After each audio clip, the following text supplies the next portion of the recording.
সর্বপ্রথমে জানাই আপনাদের শ্রী কমল চরণে শত সহস্র কোটি দণ্ডবোধ।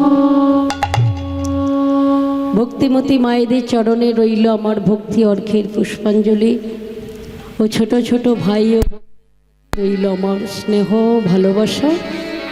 আজকের এসেছি আমরা মহতি হরিবাসরে, কারণ যেখানে হয় হরিনাম সংকীর্তন সেখানে হয় মধুরাদপি মধুর শ্রী বৃন্দাবন। যেখানে আছেন স্বয়ং ভক্তিদেবীর আগমন সেখানেও হয় মধুর বৃন্দাবন। আর যেখানে আছেন আপনাদের মতো সাধুগুরু বৈষ্ণবের আগমন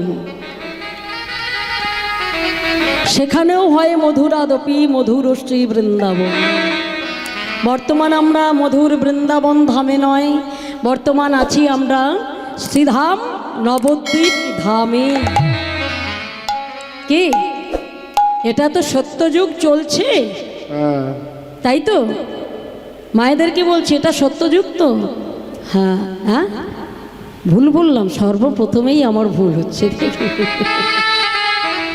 আমি সত্যযুগের কথা বললাম মা আমার, হ্যাঁ হ্যাঁ হ্যাঁ এটা সত্যযুগ না, এটা ঘোর কলি। কলিকালে আমরা এসেছি, ঘোর কলি। তো গৌরাঙ্গ মহাপ্রভু আমাদের জন্য অমূল্য সম্পদ এনেছে। আমাদের মতো কলির হতভাগ্য জীবগণকে উদ্ধার করবেন, দেবেন, দ্বারে দ্বারে বিতরণ করবেন। বলবো আজকের তথ্যের মধ্য থেকে আজকের যে লীলাটি পরিবেশন হবে বা আস্বাদন করব আমরা, সেটি হলো কালীয় দমন।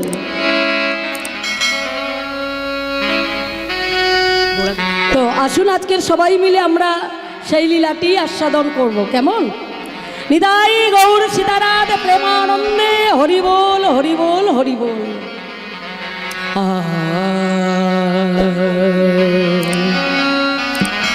গৌরাঙ্গ সুন্দর ও ও হে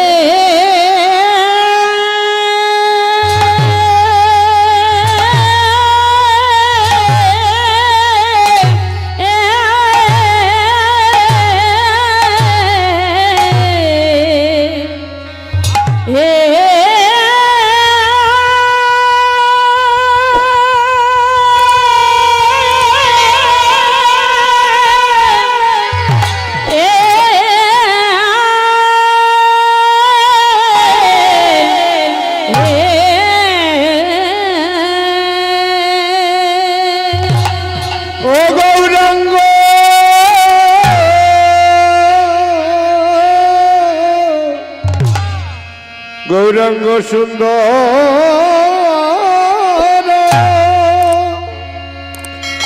আয়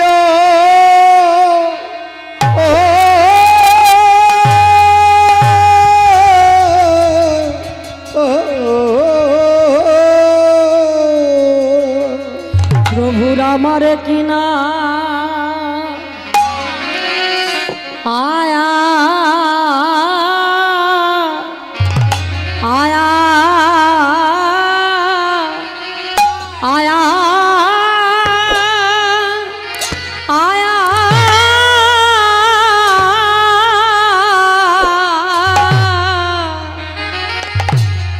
कि ना भावे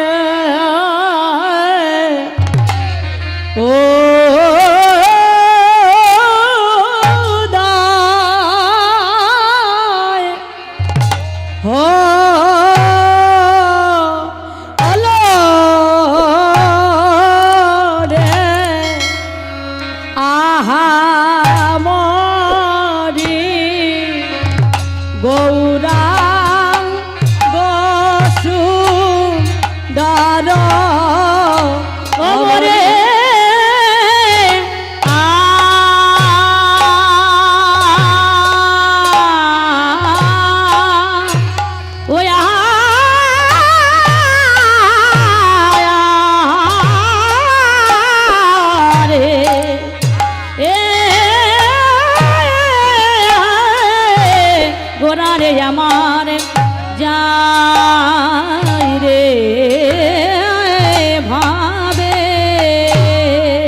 ভাবের বালাই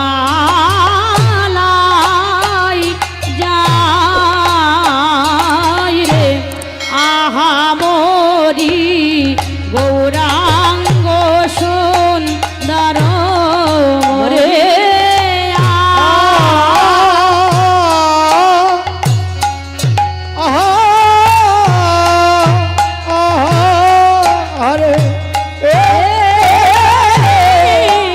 প্রবোধ জামার কি না ভাবে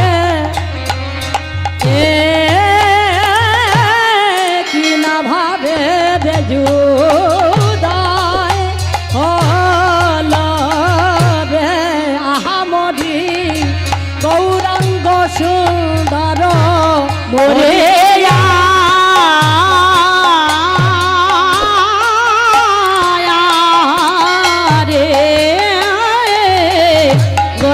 কে না ভাবে কে না ভাবে উদয় হল রে আহামরে গৌরাঙ্গ সুন্দর মরিয়া আহারে প্রবোধ আমার কি না ভাবে কি না ভাবে যুদায় হল আহামরি গৌরাঙ্গ সুন্দর মরিয়া ও মরিয়া মরি রে মরি রে গৌরাঙ্গ সুন্দর মরিয়া মরি রে মরি রে গৌরাঙ্গ সুন্দর মরিয়া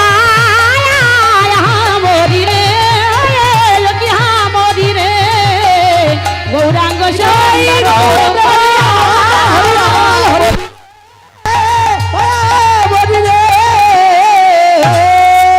ওরে গৌরাঙ্গ সুন্দর গৌরাঙ্গ সুন্দর অগয় কৃষ্ণ দাস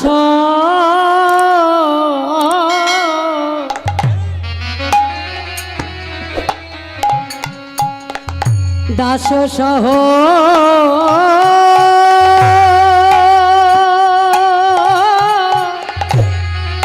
ও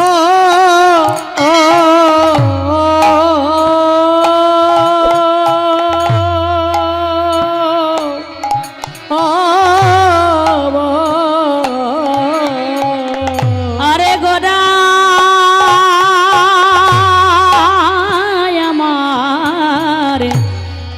কৃষ্ণ দাস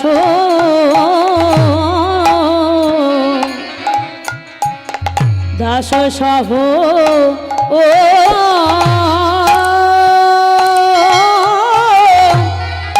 ও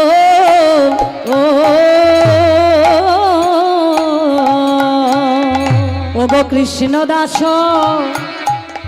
সহ প্রভু প্রভু আমার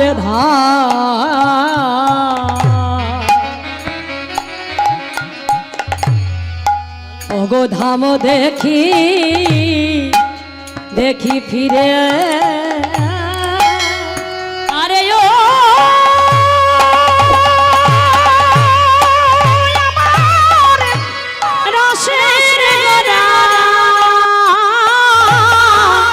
আরে ও কৃষ্ণ দাস সহ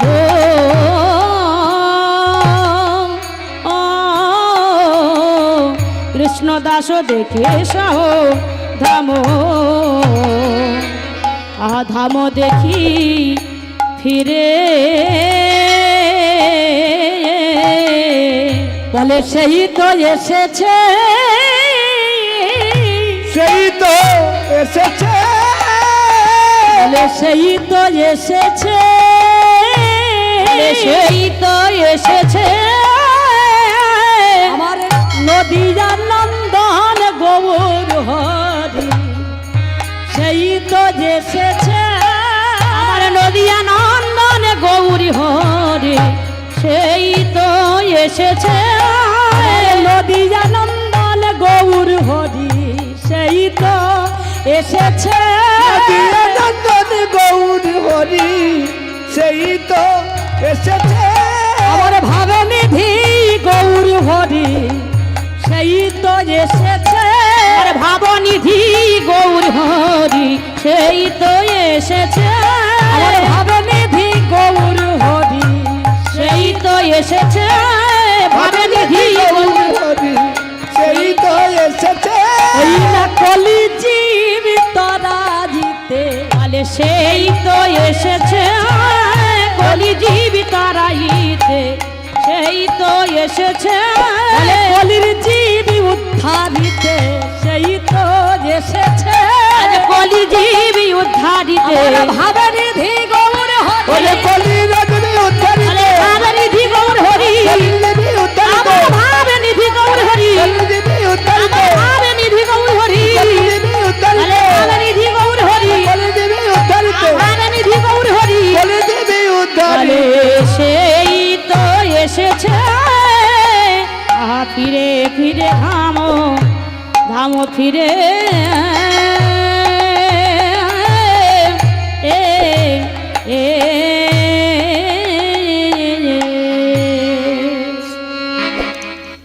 কলি ঘোর তমচ্ছনং সর্বনং চারণং বর্জিতং দয়ালো কীর্তন গ্রাহী ভবিষ্যামি কলো যুগে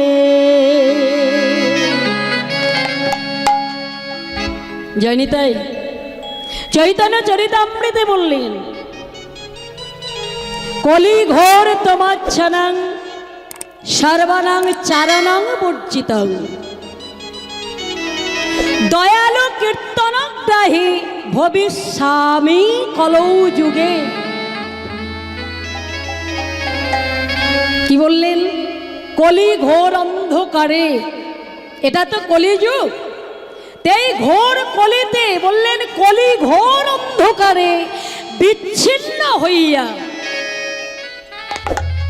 ব্যভিচার করিবে লোকে মায়াতে ভুলিয়া হরি বল হরি বল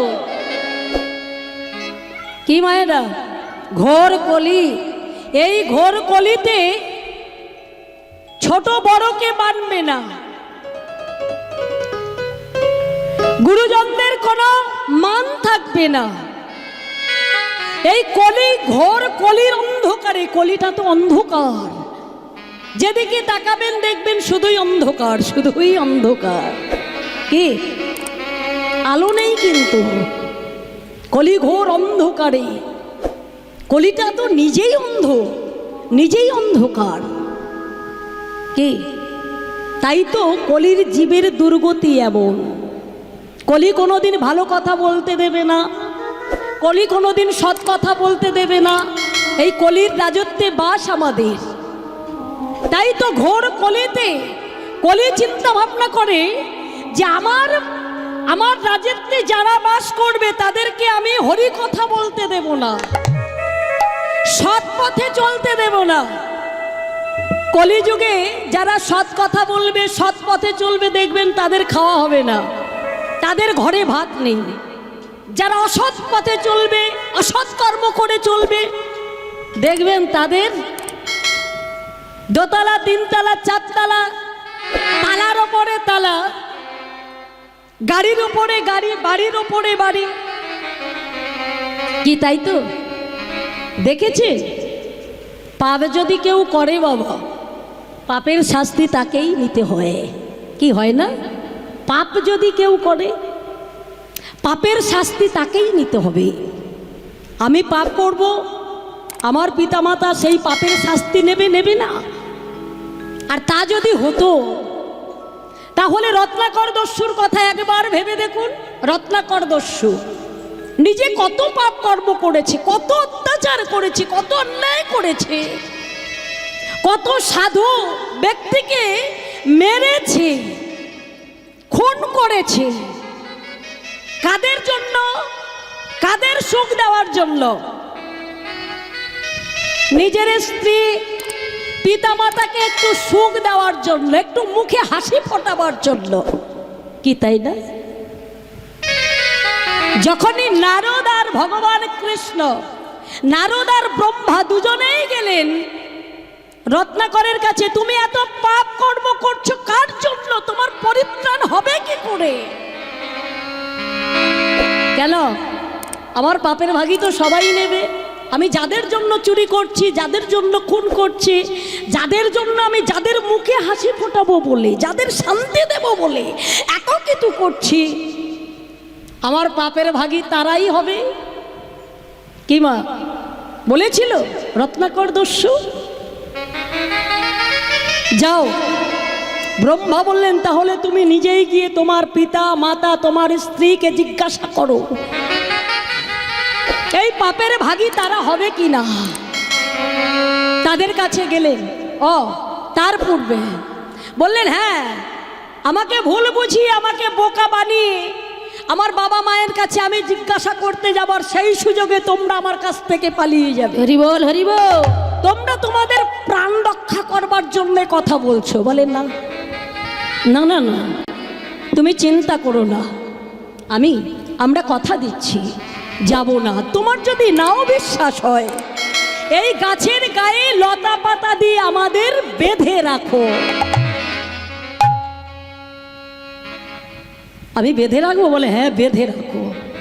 আর আমি কথা দিচ্ছি, তুমি না আসা পর্যন্ত, তুমি না ফিরে আসা পর্যন্ত আমরা যাব না, যাব না, যাব না।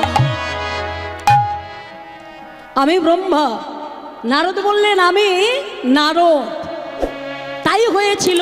নিজের স্ত্রীর কাছে গেলেন, পিতার কাছে গেলেন, মাতার কাছে গেলেন। বাবা, আমি তোমাদের মুখে হাসি ফোটাবো বলে, তোমাদের জন্য, তোমাদের সুখ দেব বলে, তোমাদের একটু শান্তি দেব বলে, একটু আনন্দ দেব বলে আমি কত পাপকর্ম করছি, কত কুকর্ম করেছি। এই পাপের ভাগী তুমি হবে তো বাবা? সে কি? আমি কেন পাপের ভাগী হব? পাপ করছো তুমি, পাপের ভাগীটা তোমাকেই হতে হবে। আমি পিতা, আমি তোমাকে জন্ম দিয়েছি, আমি তোমাকে কুকর্ম করতে বলিনি। তুমি যখন ছোট ছিলে তোমাকে লালন পালন করার দায়িত্ব আমার ছিল, আমি করেছি, তোমাকে বড় করেছি। তাই বলে আমি তোমাকে বলিনি, আদেশ দিইনি যে তুমি চুরি করো, ডাকাতি করো, এ কথা তোমায় বলিনি। আমি যে পাপ করছি, বলো ওই পাপের ভাগী তুমি করছো, তুমিই পাপের ভাগী হবে। ছুটে গেলেন মায়ের কাছে, মা ওই একই কথা বললেন। ছুটে গেলেন স্ত্রীর কাছে, স্বামী আমি তোমার অর্ধাঙ্গিনী, তুমি যে ভালো কর্মটা করবে, সৎ কর্মটা করবে, সেই সুকর্মের অর্ধেক ভাগ আমি নেব। কিন্তু তুমি যদি পাপ কর্ম করো, সেই পাপের এক শিখি অংশ আমি ভাগ নেব না, নেব না, নেব না। সে কি? আমি তোমাদের সুখ দেওয়ার জন্য, আমি তোমাদের মুখে হাসি ফোটাবার জন্য, তোমাদের একটু আনন্দ দেব বলে আমি পাপ কর্ম করছি, এমন কুকর্ম করছি। আর সেই পাপের ভাগে তোমরা কেউ হবে না, আমি একাই, আমি এই পাপের ভাগে একা হব। মনের দুঃখে রত্নাকর কাঁদতে কাঁদতে কাঁদতে কাঁদতে সেই মুনি ঋষির কাছে ফিরে এলেন। এসে দেখছে সেই গাছের গোড়ায় যেইভাবে লতা পাতা দিয়ে বেঁধে রেখেছিলেন, ঠিক সেইভাবে লতা পাতায় বাঁধা আছে। ঋষিবর, জীবনে যা করেছি সব সব মিথ্যা। যাদের আপন ভেবে, যাদের নিজ জন ভেবে আমি এমন কর্ম করলাম, তারা কিনা আমার কেউ নয়, আমার পাপের ভাগে কেউ হবে না। না না না না, এতদিন যা করেছি সব আমি ভুল করেছি, সব ভুল করেছি। এই পাপের শাস্তি তো আমাকে নিতেই হবে। কেউ আমার আপন নয়, কি পিতা, কি মাতা, কি স্ত্রী, কি পুত্র, কি পরিজন, এখন আমি ভাবলাম, মরতে আসা যাহাদের, মরতে আসা তাহাদের, মরতে তো আমাদের হবেই। মরতে যখন এসেছি, এই মরতে যখন আমরা এসেছি, মরতে তো আমাদের হবেই হবে। কিন্তু না, আমাকে তো সুকর্ম করতেই হবে। ঋষিবর বলে দাও, আমি কি করব, কোন পথে যাব, কি করলে এই পাপ হতে আমি মুক্তি পাব? ও, তাহলে এই পাপ থেকে তোমায় মুক্তি দিতে হবে, তোমায় মুক্তি হতেই হবে। কি করলে তুমি মুক্তি পাবে? বলো রাম, বলো রাম নাম উচ্চারণ করো, রাম নাম। পেরেছিল মা? রত্নাকর দস্যু কিন্তু এত পাপ করেছে, এত পাপ করেছে, পাপে পরিপূর্ণ হয়ে গেছে যে ওই রাম নামটা তার বচনে উচ্চারিত হচ্ছে না। সেই মুহূর্তে দেখলেন দূর থেকে একটা মরা যাচ্ছে। বলো হরি, বলো হরি, বলো হরি, হরি বল বলতে বলতে একটা মরা নিয়ে যাচ্ছে। মরাটা দেখেই ব্রহ্মা বলে উঠলেন, রত্নাকর তাকিয়ে দেখো। আচ্ছা বলো তো, ওই যে মানুষটি যাচ্ছে, যে ওই সব দেহটি যাচ্ছে, ওকে কি বলে? রত্নাকর তখন বললেন, ওকে মরা বলে। মরা, মরা বলে তো, মানুষ মারা গেলে তাকে মরা বলে তো, বলে মরা। তা তুমি ওই মরা উচ্চারণ করো, বারে বারে তুমি মরা মরা মরা মরা মরা মরা মরা মরা বারবার উচ্চারণ করো, দেখবে। এছাড়া তো উপায় নাই, সহজে তো রাম নাম আসছে না। এত পাপ করেছে, এত পাপ করেছে যে সহজে রাম নাম উচ্চারণ হচ্ছে না। তো ওই মরা মরা মরা মরা বলতে বলতে 60,000 বৎসর ওই একই জায়গায় বসে ওই মরা মরা মরা মরা মরা মরা বারবার উচ্চারণ করতে করতে কি এলো? রাম রাম রাম রাম রাম রাম রাম উচ্চারিত হলো। তাহলে চিন্তা করুন, পাপ যদি কেউ করে, পাপের শাস্তি তাকেই নিতে হয়। এত পাপ করেছিলেন, সহজে রাম নাম উচ্চারণ, ভগবানের নাম উচ্চারণ করতে পারছিলেন না। কিন্তু সেই রত্নাকর দস্যু যে ছিল খুনি, সর্বশেষে কি হলো? সেই রত্নাকর দস্যু হলো মুনি।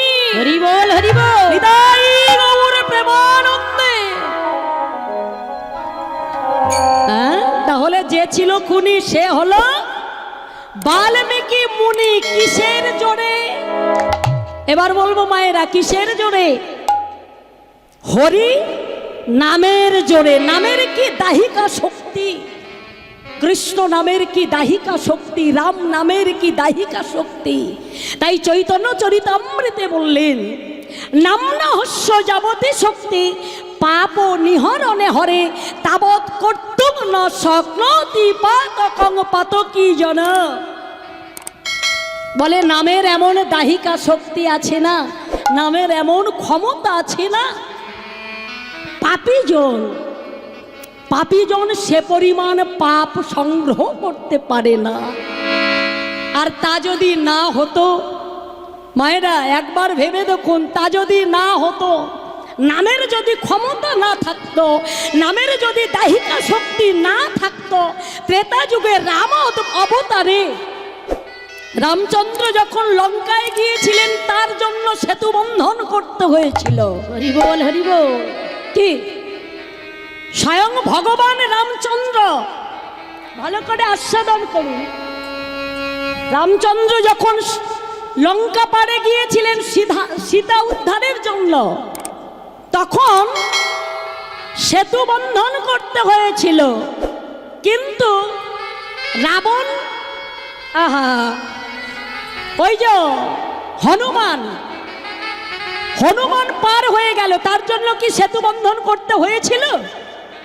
হনুমান যখন পার হয় সেতু বন্ধন করতে হয়নি, এক লাফে জয় রাম। কি বললেন? কি বলে লাফিয়ে গিয়েছিলেন? জয় রাম। ওই রামের নামের প্রতি তার শ্রদ্ধা ছিল, তার ভক্তি ছিল, তাই জয় রাম বলে লাফিয়ে এক লাফে পেরিয়ে গেল। কিসের জোরে? তাহলে আমাদের জানতে হবে এই কৃষ্ণ নামের জোরে, হরি নামের জোরে, নামের এমন দাহিকা শক্তি আছে। পাথর ভাসাচ্ছেন বানরকুল যখন পাথর ভাসাচ্ছেন, বড় বড় চাঁদ ভাসাচ্ছেন, তাতে রাম নাম লিখে জয় রাম বলে পাথর জলে ফেলে দিচ্ছে। পাথরগুলো সব ভেসে ভেসে সেতুবন্ধন হয়ে যাচ্ছে। কিন্তু ভগবান রামচন্দ্র দেখলেন বানরকুল তারা পাথর ভাসাচ্ছে জলে, আর আমি তো ভগবান, আমি স্বয়ং রামচন্দ্র। ওরা বড় বড় পাথরের চাং নিয়ে জলে ফেলছে, আর আমি ছোট্ট টুকরো নিয়ে একটা ফেলে দেখি, আমিও ভাসাতে পারবো। কি? আমিও ভাসাতে পারবো। ভগবান রামচন্দ্র নিজে।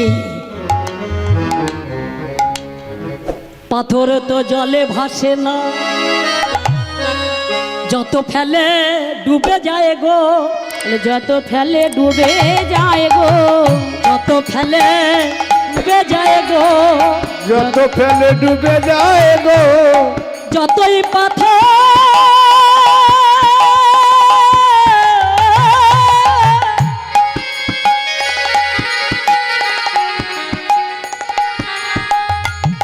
আমার রামচন্দ্র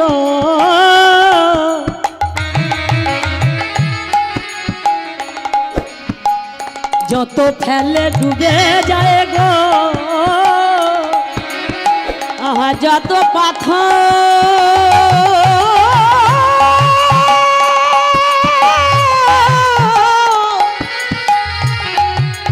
আমার প্রভু রামচন্দ্র বলে যত ফেলে ডুবে যায় গো, নানা পাথর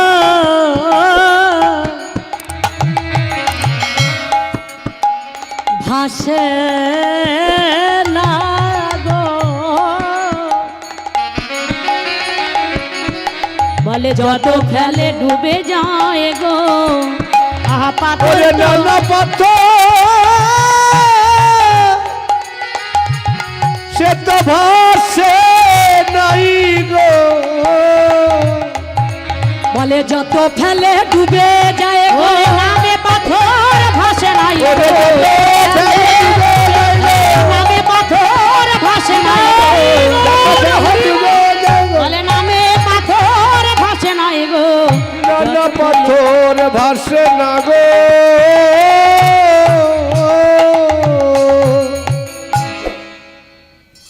যত ফেলছে পাথরের টুকরো নিয়ে, ছোট্ট ছোট্ট টুকরো নিয়ে রামচন্দ্র জলে ফেলছে, কিন্তু পাথর ভাসছে না। লক্ষণ, ছোট্ট ভাই লক্ষণ এক পাশে দাঁড়িয়েছিলেন। দাদা, এ তুমি কি করছো? কেন ভাই? বানরকুল তারা পাথর জলে ফেলছে, পাথর ভাসছে, কিন্তু আমি যে পাথর, ওরা তো বড় বড় চাঁদ ফেলেছে সেগুলি ভাসছে, কিন্তু আমি ছোট্ট ছোট্ট টুকরো পাথর ফেলছি, সব কেন ডুবে যাচ্ছে, তারা কেন ভাসছে না? লক্ষণ হেসে উঠলেন। দাদা, দাদা তুমি এখনো বুঝতে পারছো না দাদা? কেন? আমি কি বুঝতে পারছি না? না দাদা, তুমি তো বুঝতে পারছো না। ভগবান যাকে নাকি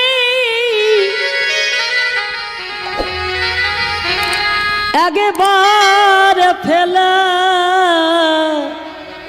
ফেলে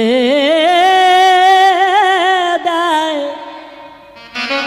ওমা ভগবান যাকে একবার ফেলে দেয়, তারে নাকি ওঠার ক্ষমতা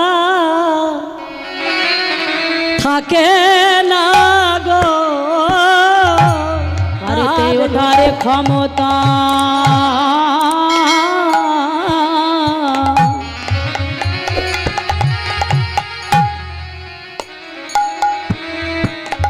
থাকে